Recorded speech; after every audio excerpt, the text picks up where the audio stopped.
ये मेले वाले चेले रुकने वाले नहीं है। ये इतनी भीड़ यहाँ देख रहे हो, क्या सब ये रुकने वाले? तमाम अभी तरह तरह की शंका करके इसमें से भी चले गए।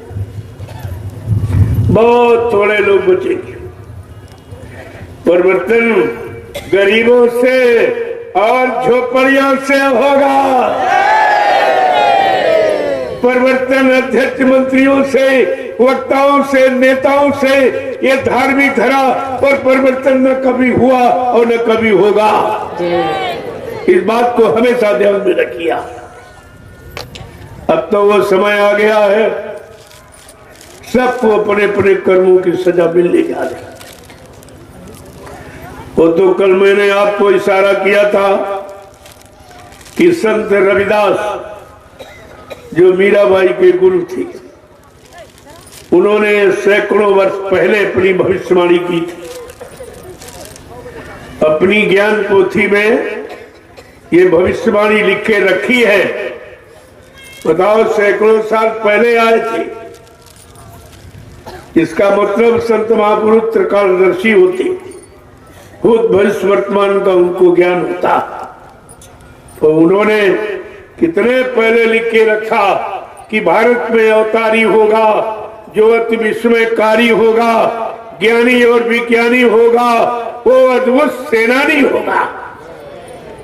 वो ऐसा सेनानी अनोखा, न तीर तमंचा भाला बर्ची न बम चलाएगा, केवल अपनी वैचारिक क्रांति के द्वारा देश दुनिया में परिवर्तन करके दिखा देगा और सत्संग बच्चों को सुनाकर और परमार्थी सेवा में लगा के इनके जीवन को बदल देगा।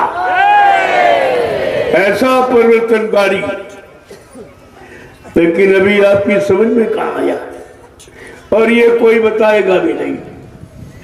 कहीं चले जाओ, ये बात कोई नहीं बताएगा, क्योंकि ये किसी के पास है नहीं। किसी ने कुछ किया होता तो बताएगा। आदमी अपने किए का हाल बताता, जब कुछ किया ही नहीं तो बताएंगे क्या? जब साधना की नहीं, आत्मा जगी नहीं और दूध देखा नहीं, ऊपर के मंडलों में पहुंचे नहीं, तो बताएंगे क्या आपको? जैसे तुम वैसे वो, जिसके लिए गोस्वामी महाराज लिखा कि अंधा गुरु और बहरा चेला और होए नरक में ठेली ठेला। अगर गुरु अंधा, यानी गुरु की जीवात्मा की दिव्य आंख तीसरी आंख नहीं खुली है तो अंधा ही है। ऊपर के मंडलों का क्या हाल, क्या ज्ञान आपको बता कराएगा? क्या बताएगा? और जब वो अंधा है, वो ऊपर के मंडलों में गया नहीं, जीवात्मा की आंख खुली नहीं, तो चेलों को सुनाएगा क्या? तो बेचारे वो बहरे रहेंगे। इसीलिए कहा गुर अंध बधिर कर लेखा, एक नहीं सुनाई एक नहीं देखा। कितना साफ साफ ये भी संत त्रिकालदर्शी संत गोस्वामी जी महाराज का अनुभव, एक्सपीरियंस, जो रामचरितमानस के रूप में लिखा गया। इसको भी लोग नहीं समझ पा रहे हैं। किसी की समझ में कुछ नहीं है, केवल बांचना और सुनाना और गाना बजाना ये तो जान गए, लेकिन ये शब्द रचना जो अक्षर में वर्णित की गई, जो अक्षरों में लिखी गई है, ये संत गोस्वामी जी महाराज की शब्द रचना है। और शब्द क्या है? जो कुछ दो नैनों से देखे, काल भोग सब करता और सब मर जाए, शब्द नहीं मरता। शब्द माने आवाज कभी नहीं मरती। इन हाथ को मिलाओ, आप जब मिलाओगे तब आवाज उपस्थित हो जाए। ये कभी नहीं मरती, ये कभी खत्म नहीं होती। जब दो को मिलाओगे, दोनों हाथ को मिलाओगे तब आवाज मिलेगी।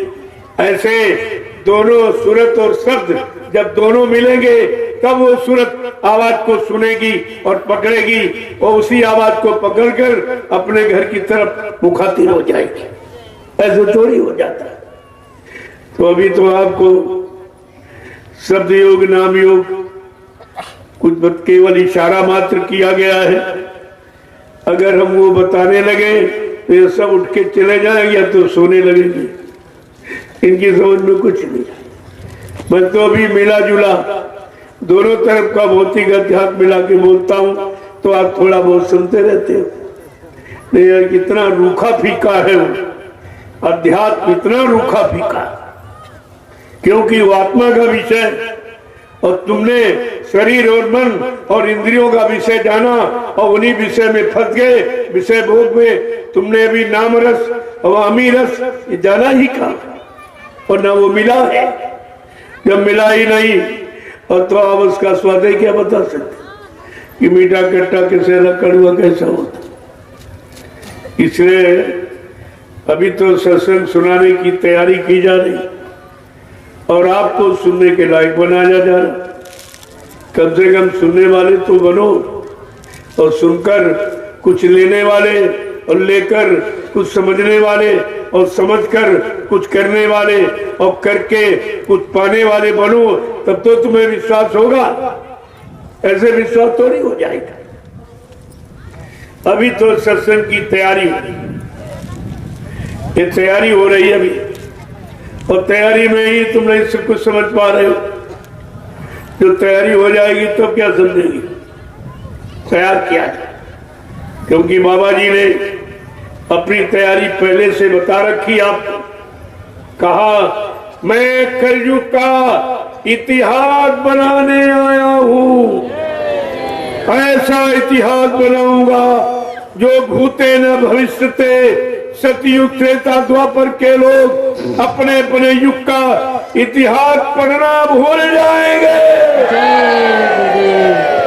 और क्या कहा कि मैं ऐसा चमत्कार करके दिखाऊंगा जिसको हिंदुस्तानी नहीं सारा विश्व नमस्कार करेगा। जिसने ऐसे विलक्षण चमत्कार का वादा किया और तुम कहते हो मर के चले गए। क्या ये चमत्कार और कोई कर सकता है? अरे ये भी तो आपको विचार करना चाहिए। ये चमत्कार कौन करेगा जिससे हिंदुस्तान में सारा विश्व जिसको नमस्कार करेगा? ये छोटा मोटा चमत्कार होगा जिसको विश्व स्वीकार करेगा और विश्व नमन करेगा। कम से कम कुछ तो अक्ल रखो समझने की कि आखिरकार ये सब क्यों सुनाया गया, क्यों बताया गया, क्यों इशारा किया गया।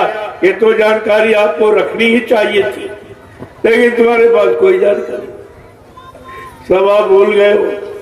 और उसी भूल भुलैया में पढ़ के आप गुरु को भी भूल गए हो, गुरु के वचनों को भूल गए हो, गुरु से मिलने वाला परमार्थी लाभ वो भी आप भूल गए हो।